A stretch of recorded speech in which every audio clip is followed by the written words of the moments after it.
On a very related note, let's go to this question.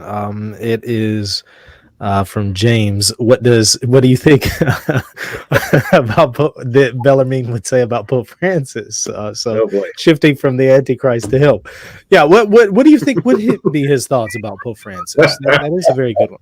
Yeah, that's hard to say. Just like if you take any historical figure and show them this or that person, um, if Bellarmine had lived through Vatican II from some point in the 50s to witness what was going on today, Mm-hmm. or if he was born in the 80s and had a similar formation and saw what we have now, versus plucking him right out of, say, 1590 when he was in the middle of writing most of these controversies, sticking him into 2019 and say, what do you make of this guy?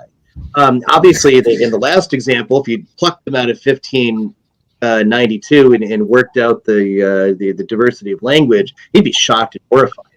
As anybody in those, even the most liberal, even the Protestant, any very liberal person would be shocked in those times, but they might be shocked and horrified at us too. So I mean, it's really an insoluble question what any historical figure in his own time would have thought, because he would have looked at unguarded and irresponsible statements, ambiguous statements, just given how critical he is of popes who made ambiguous statements. So, for example, in Book 4, from chapters 8 until 15, I think, Bellarmine deals with the question of papal error, as it is. Historical examples of popes that erred. In more famous cases like Liberius, where we've already mentioned Honorius, lesser known cases of various popes who said this, and Protestants are objecting, well, this is an error because it was defined at this council or in this time.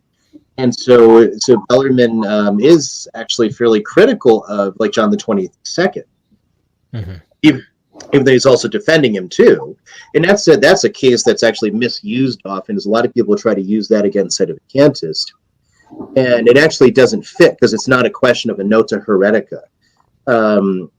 And so it's one of those issues where the Pope wouldn't be a manifest heretic through that. Bellarmine does not hold that he was a manifest heretic through it, but he does hold that he was wrong in prudence in the way he went about it.